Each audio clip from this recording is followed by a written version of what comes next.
Olá pessoal, sejam bem-vindos a mais um review geral do mercado.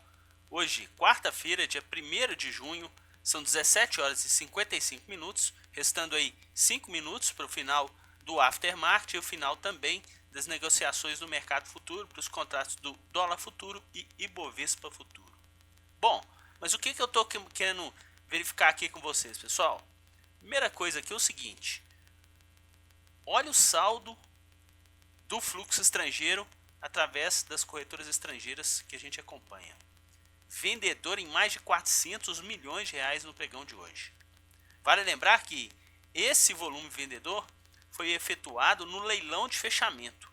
Eles estavam com cerca de 40 a 50 milhões de reais vendedores e no leilão de fechamento aí fizeram aí uma bagatela de pouco mais de 370 milhões de reais em vendas no nosso mercado.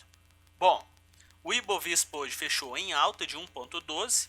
Ontem a gente tinha fechado em baixa, né, de 1%. Então quer dizer, o que a gente caiu ontem a gente recuperou hoje. Só que interessante é o seguinte: ontem a gente teve um pregão vendedor por parte dos corretores estrangeiros, um pouco mais de 300 milhões de reais. E hoje novamente fluxo vendedor por parte deles, um pouco mais de 400 milhões de reais. Bom, vamos ficar atento em relação a esse comportamento aí do investidor estrangeiro através das corretoras estrangeiras que a gente acompanha. Bom, no mercado americano as bolsas fecharam também em alta, praticamente estabilidade para o Dow Jones e leve alta para o SP500 e a bolsa eletrônica Nasdaq. A moeda americana, que ontem tinha subido 1% no nosso mercado, hoje caiu 0,75 para o dólar comercial e praticamente aí está trabalhando na estabilidade no dólar futuro com 0,08 nesse minuto em relação ao fechamento, que está faltando aqui 3 minutos para o fechamento do mercado futuro. Bom, vamos dar uma olhada aqui na movimentação dos contratos? Bom pessoal, no intraday de hoje a gente já percebeu o seguinte: no Ibovespa futuro eles começaram o pregão vendedor e o índice teve realmente queda na primeira hora do pregão em relação ao fechamento de ontem, queda de 95 pontos, né? E, aliás, 105 pontos. E depois disso a gente teve uma recuperação no índice e movimento ascendente até o final do pregão. Fluxo ficou o quê? Também vendedor no mercado futuro durante praticamente o pregão todo. Às 16 horas eles fizeram um pico de vendas em pouco mais de 50 milhões e nesse momento, faltando aí 2 minutos para o encerramento do pregão, eles estão aí com 55 milhões de reais em vendas para o Ibovespa futuro. No dólar, pessoal, ficaram vendedores na primeira hora, colaborando aí com a queda de 11 pontos em relação ao fechamento de ontem. Só que depois disso o dólar repicou, eles mudaram a mão de venda para compra, cerca de 10 milhões, né, porque saiu de 6 negativo para 3 positivo. Só que a moeda americana depois perdeu força, depois de atingir esse pico aqui em 3.659 às 11 horas, né, em base horária.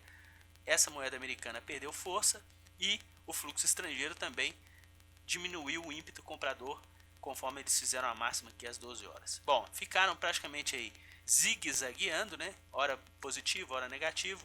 Depois, entre 4 e 5 horas, ficaram praticamente no 0 a 0, né?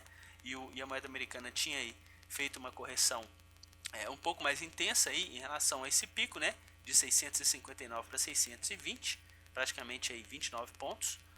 E nessa hora final do pregão, o que eles estão fazendo? Eles estão entrando com base compradora no dólar futuro e a gente já teve aí uma valorização até um momento de 15 pontos nessa última hora do pregão, certo?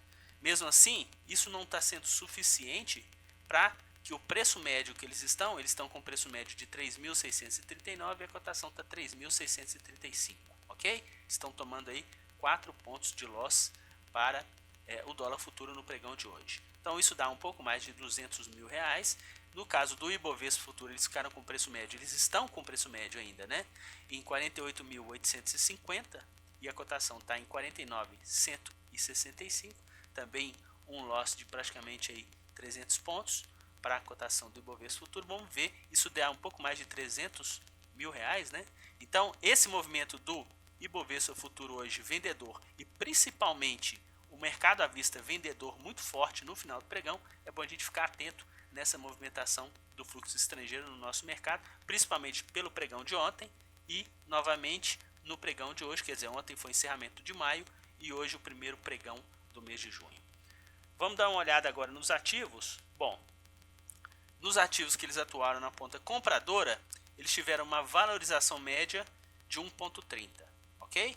Dos ativos que eles tiveram na ponta vendedora, eles tiveram uma variação também positiva de 0,78.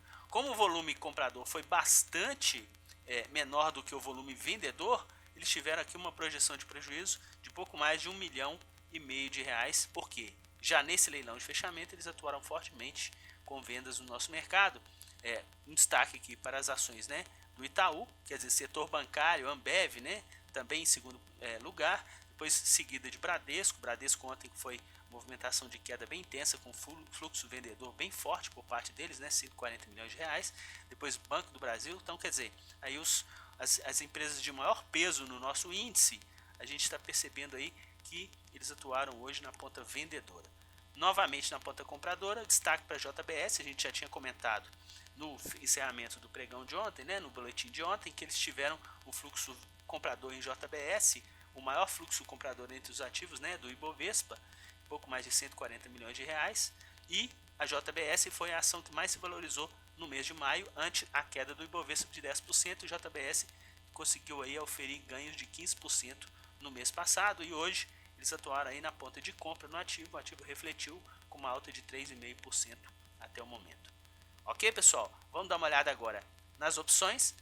No caso das opções, eles atuaram na ponta vendedora, porque como eles atuaram no mercado à vista na ponta vendedora, nas opções também eles atuaram também na ponta de vendedora. No caso de Petrobras, o volume vendedor foi de 16 milhões e eles atuaram aqui com uma projeção de queda de pouco mais de 1.200.000 reais. Por quê? Venderam caos e compraram puts, que é a projeção de queda. No caso das opções de Vale, a gente também teve aí um movimento com perspectiva de baixa. Por quê? Venderam call e compraram put, né, um pouco mais de 300 mil, dá cerca aqui de 500 mil reais de projeção de queda nas opções de Vale. Então, quer dizer, 500 mil reais para Vale de projeção de queda e pouco mais de 1.300.000 de projeção de queda nas opções de Petrobras. Dando uma olhada no quadro, a gente consegue perceber aí que eles perderam dinheiro nas duas pontas, né? Por quê? Nas opções que eles venderam de Petrobras, o ativo teve desvalorização, teve valorização de 3,16. Nas opções que eles atuaram na ponta compradora, desvalorização de 3,28. Então, quer dizer, eles perderam nas duas pontas aí nas opções de Petrobras. No caso da Vale, eles ganharam nas opções que eles atuaram na ponta vendedora, tiveram aí uma queda média de 4,79, só que o volume que eles perderam nas opções compradoras foi de 9,72, então ficou aí também com net negativo nas opções de Vale. Então, quer dizer, tanto Petro e Vale com net negativo de projeção, né, de lucro e prejuízo. No caso de Petrobras, 136 milhões, e no caso aqui 136 mil, né, e no caso de Vale, 64 mil nas opções no dia de hoje. Vamos ficar atento em relação a esse fluxo vendedor. O Ibovespa hoje realmente a gente conseguiu ter um respiro desse movimento de queda intenso que a gente vem tendo aí no índice, só que infelizmente a gente não conseguiu pegar essa alta de hoje com o fluxo comprador por parte das corretoras estrangeiras que atuam no nosso mercado. Muito pelo contrário, eles atuaram aí na ponta vendedora. Ok, pessoal? Um grande abraço a todos e até o nosso próximo boletim.